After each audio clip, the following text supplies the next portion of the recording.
So இப்போ என்ன சொல்கிறாங்கன்னா ட்ரிபிள் டிபார்ட்மெண்ட்டில் எல்லா சப்ஜெக்ட்ஸுமே கொஞ்சம் டஃப்பாக இருக்கும், மற்றதை காட்டிலும் நிறைய ப்ராப்ளமேட்டிக்காக இருக்கும், ரொம்ப டஃப்பான சப்ஜெக்ட்னா அது ட்ரிபிள் தான் இன்ஜினியரிங்கில் அப்படின்னு சொல்கிறாங்க. அதை பற்றி உங்கள் ஃபேக்ட் என்ன சார்? அப்படி கிடையாது. ஆக்சுவலாக பொதுவாக இன்ஜினியரிங் சப்ஜெக்டே என்னென்னா application of maths and physics தான். அதனால எல்லா டிபார்ட்மெண்ட்லேயுமே மேத்ஸும் ஃபிசிக்ஸுமே கண்டிப்பாக படிச்சு தான் ஆகணும். ஃபிசிக்ஸோடைய அப்ளிகேஷன் தான் எல்லாருமே படிக்கிறாங்க. அப்படி இருக்கும்போது இங்கேயும் வந்து அதே கான்செப்ட் தான். தேர்ட் செமஸ்டர்லேருந்து அவங்க வந்து என்ன படிப்பாங்கன்னா அந்த ஃபிசிக்ஸோட அப்ளிகேஷனில் எலக்ட்ரிக்கல் கான்செப்ட்ஸை படிப்பாங்க. அதனால எல்லாரும் போல தான் இவங்களுக்கும் காம்ப்ளெக்ஸாக தான் இருக்கும், எல்லாருக்கும் ஈக்குவலாக தான் இருக்கும்.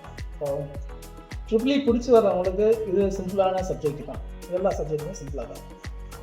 சார் நீங்கள் சொன்ன ஃபேக்ட் ரொம்பவே கரெக்ட் தான் சார். அது மாதிரி ட்ரிபிள்இன்னு இன்ட்ரெஸ்ட்டாக வர்றவங்களுக்கு அது கண்டிப்பாக அண்டர்ஸ்டாண்ட் பண்ணிட்டாங்கன்னா ரொம்ப ஈஸியாக தான் இருக்கும் ட்ரிபிள்இ. அதை பற்றி எந்த மாற்று கருத்துமே கிடையாது. இப்போ ட்ரிபிள்இயில் நம்ம என்னென்ன மாதிரியான சப்ஜெக்ட்ஸ்லாம் படிப்போம் சார்? என்ன அந்த சப்ஜெக்ட்ஸ்லாம் வந்து எந்த மாதிரி அப்ளிகேஷன் ஓரியன்டாக சப்ஜெக்ட்ஸ்லாம் ஃப்ரேம் பண்ணியிருக்காங்க சார்? ட்ரிபிள்இ வந்து பவர் சிஸ்டம் ஓரியன்டான சப்ஜெக்ட்ஸ் இருக்கும். அதே மாதிரி மெஷின்ஸை சம்மந்தப்பட்ட சப்ஜெக்ட் படிப்பாங்க. இப்போ வந்து லேட்டஸ்ட்டாக வந்து எலக்ட்ரிக்கல் வெஹிக்கிளை பற்றி படிக்கிறாங்க. அதே மாதிரி ஏஐ அப்ளிகேஷன் இன் எலக்ட்ரிக்கல் இன்ஜினியரிங் கான்செப்ட்ஸ் எல்லாம் இப்போ வந்து சிலபஸில் சேர்த்துருக்காங்க.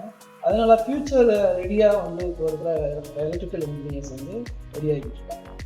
அப்புறம் கடைசியாக நம்ம ட்ரிபிள்இ படித்தா என்ன மாதிரியான ஸ்கோப்லாம் இருக்குது சார்? ஃப்யூச்சரில் இப்போ பசங்க படித்து முடிக்கிறாங்க அப்படின்னா அவங்களுக்கு என்ன மாதிரியான பிளேஸ்மெண்ட் எல்லாம் கொடுக்கலாம், என்னென்ன மாதிரியான செக்டர்ஸ்லாம் அவங்க வேலை பார்க்கலாம் அப்படிங்கிறத பற்றி கொஞ்சம் சொல்லுங்கள் சார்.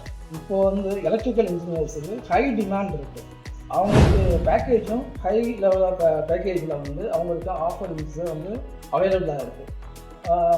அவங்களுடைய செக்டர்ஸ்ன்னு சொல்லி பார்த்தீங்கன்னா ஆட்டோமொபைல் செக்டரில் இப்போ வந்து எலக்ட்ரிக்கல் வெஹிக்கிள்ஸ் நிறையா வந்து வந்துகிட்டு இருக்கிறதுனால அவங்களுக்கு நிறைய ஆப்பர்ச்சுனிட்டிஸ் இருக்குது.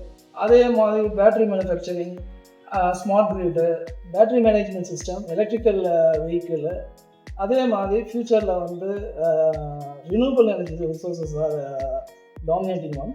அதனால் அதுக்கும் வந்து நிறைய பேர் தேவைப்படுவாங்க. அதே மாதிரி ஸ்மார்ட் கிரிட்ன்ற கான்செப்டும் இப்போ வந்து எமர்ஜப் ஆகிட்டு இருக்கு. அதனால அதுலேயும் வந்து நிறைய எலக்ட்ரிக்கல் இன்ஜினியர்ஸ் வந்து தேவைப்படுறாங்க. இது மட்டும் இல்லை, இவங்களுக்கு வந்து நிறைய பிஎஸ்சிஸ் வந்து அவைலபிளாக இருக்குது. இந்தியன் ஆயில் கார்பரேஷனு, பெல்லு, பாரத் ஹெவி எலக்ட்ரிக்கல்ஸு, அதே மாதிரி Power Grid Corporation of India, இது போன்ற பிஎஸ்சியூஸில் வந்து இவங்க கேட் எக்ஸாம் எழுதி பாஸ் பண்ணியிருந்தாங்கன்னா அவங்களுக்கு வந்து நிறைய சான்சஸ் இருக்குது.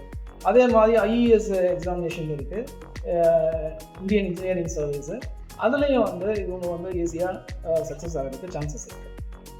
Sir thank you sir. Thank you sir.